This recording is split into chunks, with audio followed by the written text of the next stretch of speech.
Hello, let's watch MGUY TV. Uh, Basically, this guy covers a lot of things about electric cars. I mean, how bad they are, how dangerous they are, like driving around coffins. He's very interesting. Well, after all the frivolity of Jaguar's disastrous and hilarious rebrand, we're back down to earth with the chilling reality of EV fires, which seem to be claiming lives at a frightening rate. One of the many reasons why EVs are potentially more dangerous in an accident than regular cars. Liquid diesel doesn't You can say that many dozen times. burn at all. I But of mean, course, if a you're going to be burnt to death inside of that car. Don't worry, the button might not work if you're underwater. So, hope you have the ability to breathe underwater. petrol car is in a crash and the fuel tank is ruptured, then it can be ignited and cause a fire. However, that fire can be extinguished relatively easily with water Or in electric cars, you become a toasty toasty. or a handheld extinguisher. The same cannot be said for EVs. Even though the battery is supposed to be well protected, it takes surprisingly little mechanical force on a lithium-ion cell for it to be compromised enough to cause an internal short circuit, which causes a chemical reaction to rapidly accelerate into the This is one reason why electric cars are more dangerous and bad for the environment, because all the pollution electric cars actually do when they become a toasty toasty. condition of thermal runaway. In this state, the fire in the battery is self-sustaining from the battery contents itself, spreading to surrounding cells, ejecting high-pressure jets of flame. And you know the funny thing is, there's actually batteries out there that are better than they're actually using in these cars, which don't actually transform you into a toasty toasty, and are actually safer. It's just the funny thing is, they don't have as much power density, so they can't hold as much.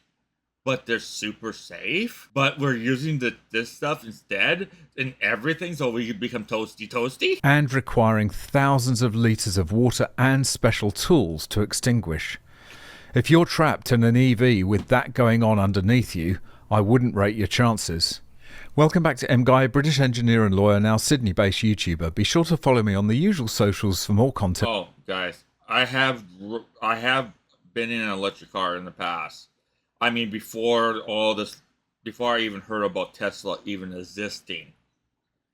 My uncle had a car like 9 years ago. Had an electric car at that time, and I got to ride it, and I was amazed about the electric cars at that time. I got to ride it once or twice, but I can't say what happened later. But he did not die from that. But he's not around anymore because of the cancer. Links in the description, and please make sure you're subscribed and have enabled all notifications so you don't miss out on any future videos. And if you'd like to support this channel, why not buy me a coffee? Click the link in the description or scan the QR And no, the cancer was not caused by the car. code on screen. The risk of fire in an EV after an accident is also compounded by the frequent lack of mechanical door handles in newer cars, or at least ones that are easily accessible in an emergency, trapping the occupants in the car. There was a Cybertruck crash a couple of days ago in the US that killed 3 college students, which I'll come on to in a minute. But in Germany there were Oh, they became toasty toasty. 2 terrible EV crashes. I feel bad for them becoming roasty roasty. It's a horrible way to go. Where the intensity and heat of the resulting fires made identification of the passengers extremely difficult. It's scary. Translation from German. Boy 18 and girl 17 die in fire wreck. At 1:37 a.m, the car's onboard system triggers the emergency call. When the fire brigade reaches the scene of the accident at the edge of a cornfield, the electric car is ablaze with flames. And the funny thing is, if they had regular doors and they were conscious, they could have got out of that vehicle more likely. But the thing is, the power goes out after a crash, and you can't open the dang doors. If the doors could get open, you could get out. Like my car, I can open the doors up. There's no power requirement. If I can get the door open, I can go open it. You do not want bulletproof glass or really tough glass on the side windows, because you want to break them to get out of there so you can at least go on. But If you're gone, you can't buy another car, man. You can't buy nothing.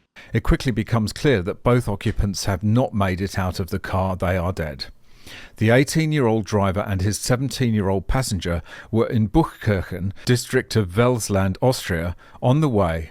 In the district of Urzing, according to initial investigations, the novice driver went off the road and crashed into a fruit tree. The electric car was thrown into a cornfield by the force of the impact. There, the car immediately caught fire. The two youths had no chance and burned to death in the wreckage. Shortly after 2 o'clock, the first fire brigades arrived at the scene of the accident. After the first extinguishing, the helpers found the two bodies in the burned-out car. The electric car began to burn again and again during the extinguishing work, so it had to be loaded into a special container. And this is the funny thing is, gas cars, once you put out the fire, they don't light on fire. Once the cars cool down enough where the gas doesn't light on fire, you no longer have that problem. If we had electric like planes and tanks, the environment would be destroyed by now. Literally, it would be completely wrecked if we had planes and tanks or like these type of light on fire.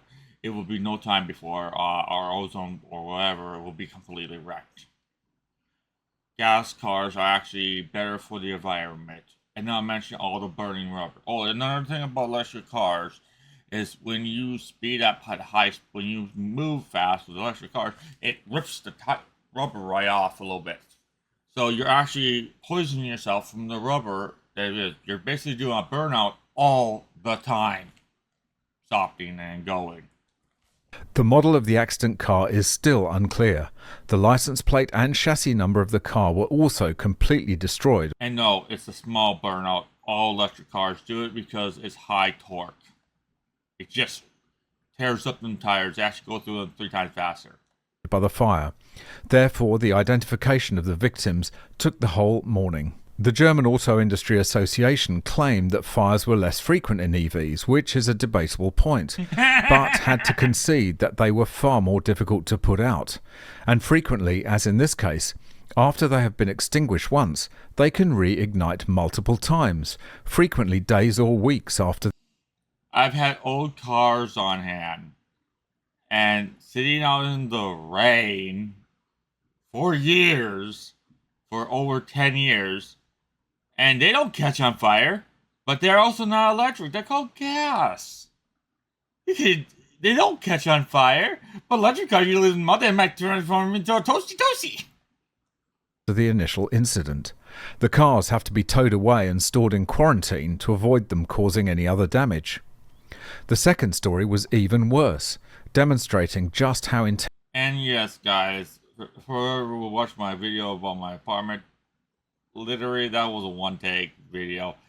I wasn't expecting how many people were going to watch that video. I literally wasn't expecting that. Intense EV fires can be. 2 dead e-car and occupants merged after crash. Bodies have not yet been identified. Terrible crash on a district road. It is said to have been a young couple who crashed their e-car into a tree. The car immediately caught fire and became a deadly trap. The flames were so violent that in the end, the vehicle almost merged with the occupants.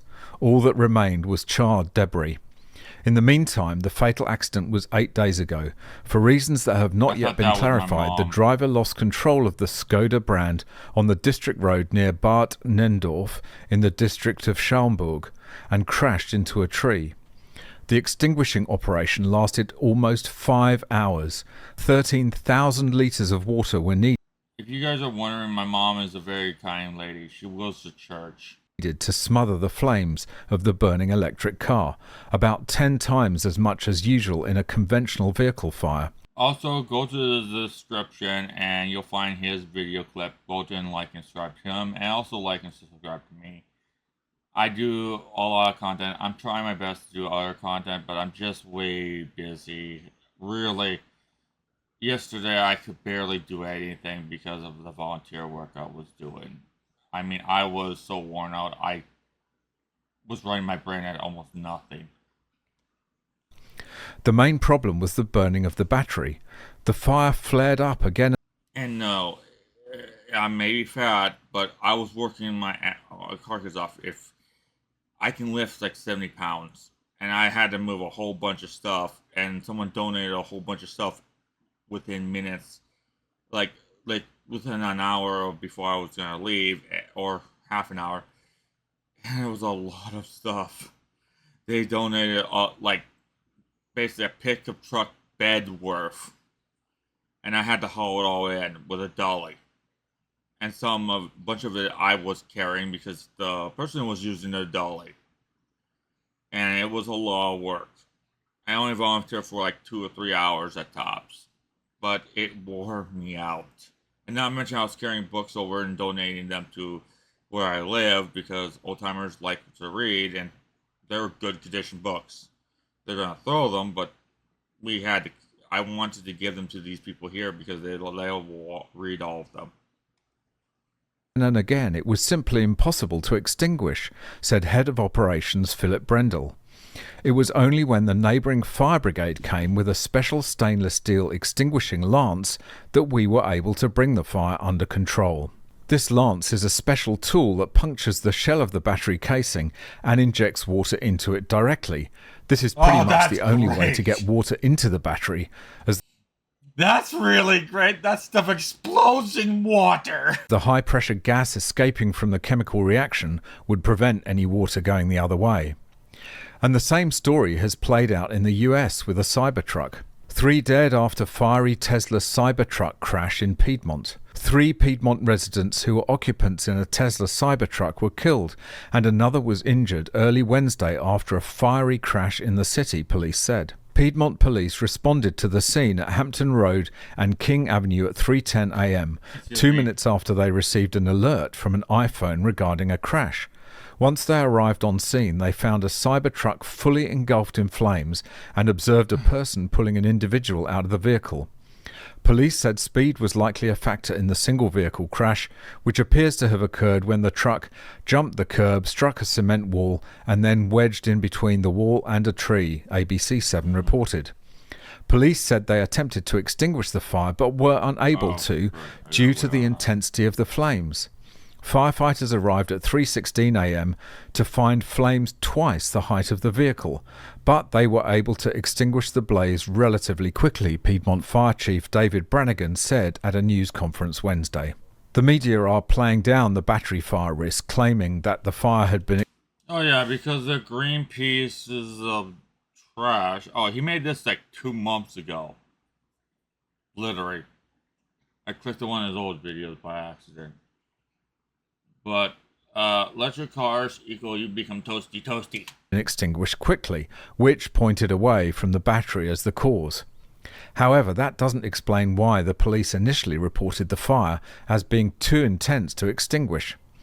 I guess we will have to wait for the investigation to find out more. I'll be doing some future videos on the very sketchy claims about EV fires compared to ICE fires, as the figures are wildly misrepresented in the media. But whether that's the case or not, the reality is that if you get into a... Guys, buy a gas car till they can fix the problem and actually switch to the battery. Doesn't transform you into toasty. Where they're using good electric cars. Oh, and also I recommend going to gas anyways because you're going to be burning gasoline anyways because the power grid cannot handle it. Or do you like to fry at night? Fire in an EV.